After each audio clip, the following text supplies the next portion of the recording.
Are we ready to go? We are ready. Okay.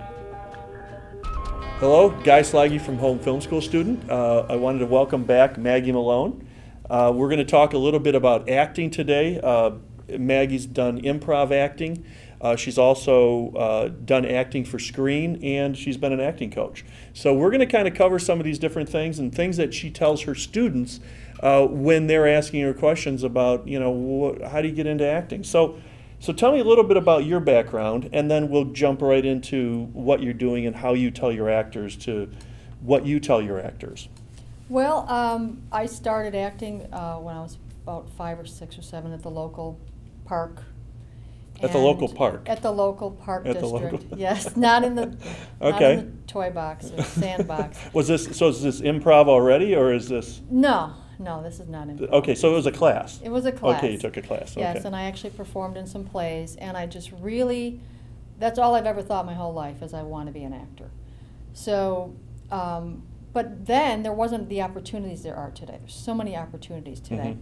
But I ended up going to Players Workshop of Second City for a year to learn improv. Okay, so did you do it in high school or college or anything like that? I did. In grammar school I did a lot. I was Alice Okay. in Wonderland, I was in Prince and the Pauper, did a lot of stuff in grade school. We had a wonderful program. They were really dedicated to the arts, music Okay. and plays. We put on 2-3 plays a year. So Okay, that was and you very, grew up in Chicago, right? So these are Right. Chicago Public Schools Right, and Park right. District? Okay. Mhm. And this is all stage acting? It's I'm all taking, stage acting, No, right. no film? Didn't even think about film. Film Okay. wasn't even a thought in my head.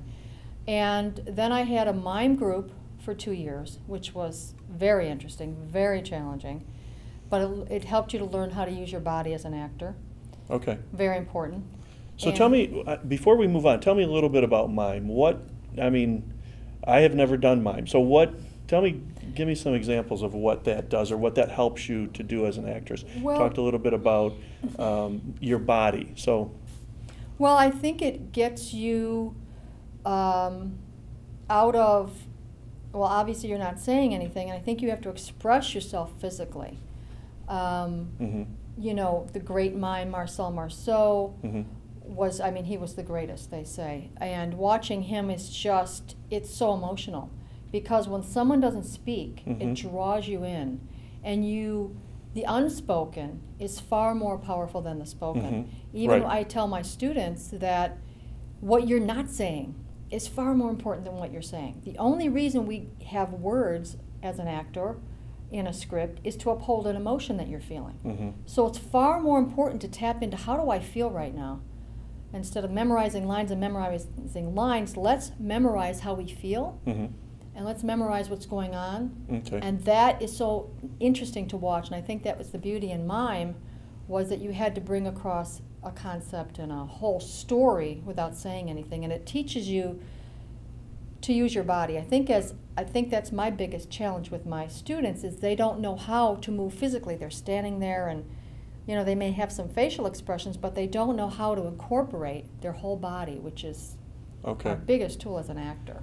Well, then, okay, in mime, you're doing everything for an audience, a live audience. Right. Okay, so now how do you translate, that physical to a camera? I mean, that's got to be, as an actress, how do you move from like stage acting, and what's the difference between stage acting and acting for film? I mean, it is different. Right.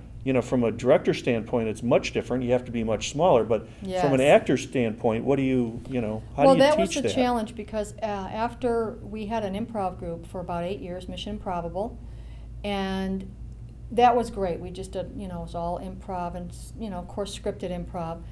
And then we all decided, we just all at the same time realized that this is ending Mhm. after 6 or 7 years. And And that's then- kind of right where we met. Yeah, exactly, right. And then you said, oh, we can film improv. And I'm like, really? It just like these two worlds were colliding for me. So for the next couple years, my friend Mimi and I were really trying to figure out how do you make the transition? Okay. What is the difference? And I've come to find out it's just more internal. Mhm. It's smaller. But if you have a wide shot, you can be a little more out there, a little more expressive. So you need to know when you can do these things. You know, if we're doing a close-up, I can't move out of the frame of the camera. If the frame is right here, I've got to, you know, Or deliver you can't move from your here. hands in front of Right, your I face. can't be going and- like this, Right, you know. If you've ever been in a movie, you're sitting in a theater and you see someone on the screen, you know, they're not jumping all over the place if it's a tight shot. right. With a 10-foot head on the screen. Right, yes, Yeah, it very looked- strange. Right. Yes. Not as strange when it's on the stage. Correct. Right, not as correct. strange. And Because your voice, actually on the stage you want to be bigger. you have to because- be, and your voice has to Right. project all the way to the back of the audience. Yes, you have to be bigger, your emotions have to be larger, and you have to get across to the audience what's going on. Right. So to become smaller, I remember one of my acting coaches, I kept doing this thing over and over and over again until I felt like I wasn't doing anything anymore. He Mhm. goes, "That's it."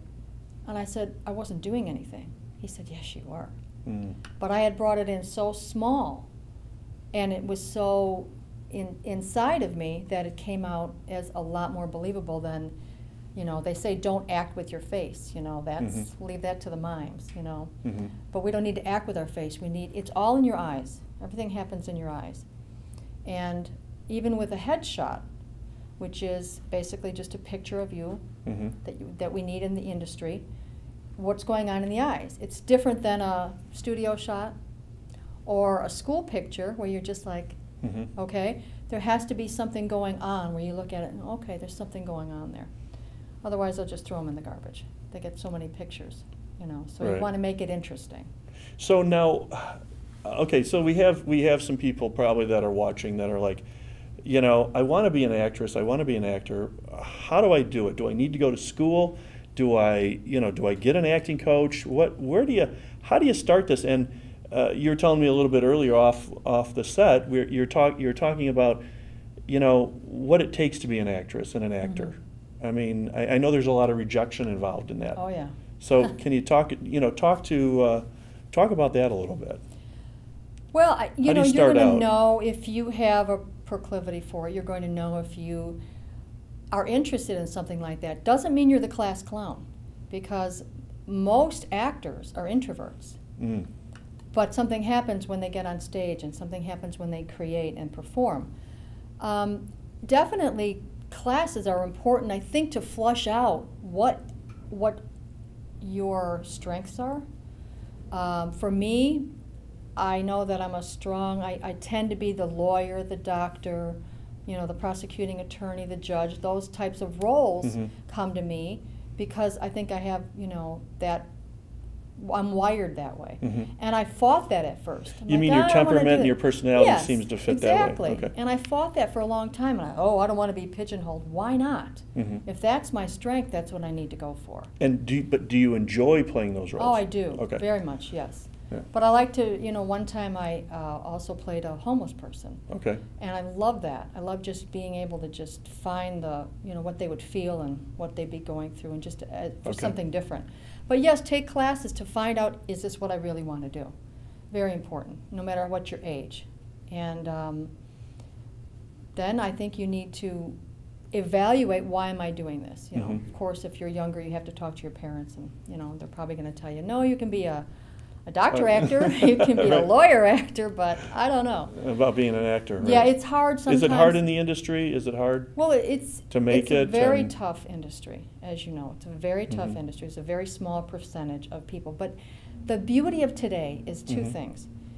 The industry is so large now with the internet. Mhm. There's so many different opportunities. Mhm. You don't have to, you know, go to college for 4 years and get the degree, and then, you know, or go to film school or whatever you need to do and then go do it. It's in our hands now. We have Mhm. cameras that we can operate ourselves, and we can do our own thing a lot more than we ever have. So there's a lot more opportunities. in that. Absolutely, right. Okay. So the other thing is, 10 years ago when I got into this back in the 80s, I was told I couldn't do commercials because I had Mhm. red hair. Okay. The only thing they had on commercials was the blonde hair, blue-eyed, and, you know, now they want the androgynous, I don't quite know what that nationality is. Okay. And which is so beautiful. Hello, Right, you right. know? We want people from every area, walk of life, and I tell my students that. I said, you have such an advantage now. You wouldn't have even been able to get in this industry. Wow. I mean, even now, George Lopez kind of broke the Right. ceiling on that. So it's beautiful that Hollywood's understanding there's a world out there. That, well, we want, I mean, these are the people we see every day in our life, and Right. you know, we go to restaurants, we see people, we see everybody. We want to hear their stories. I Right. think a lot of times those stories are more, you know, are more interesting than, you know, everybody that's blonde hair and blue eyes. Exactly. Not to say that it's not great to have blonde hair and blue eyes, or I feel sorry for brown them hair and now. blue They're eyes. not getting roles. But they're not you getting know? the roles because they don't have enough. Maybe they don't have enough of a character look. Mm-hmm. But you know, just real quick, what would you? I know we're going to wrap up here a little bit, but if real quick, what are some things that you need? You need a headshot. What would they need to just get started with? Headshot. I mean, and then who do you talk to about getting that done? Well, you can go from anything from your uncle who likes to take pictures to going to Sears or a place like that. Okay. Just to get started, you just need a good likeness of yourself Okay. from here up. Resume attached to the back. Mm-hmm. Even though they tell me I don't have anything to put on there, well, you have something to put on there. When you were 6, you were in a little Okay. recital. So you should or put everything anything, on there. Everything. Whatever you've done. Right, and the very A important, musical. I mean, Right. Okay. At the bottom of your resume, you have special skills.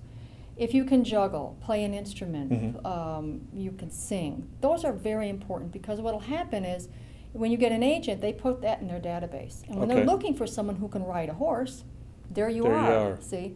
So it's important. I tell my kids, be a well-rounded human being. Okay. You know, learn everything you can. And then if you decide that you really want to be in this business, do it for the right reasons.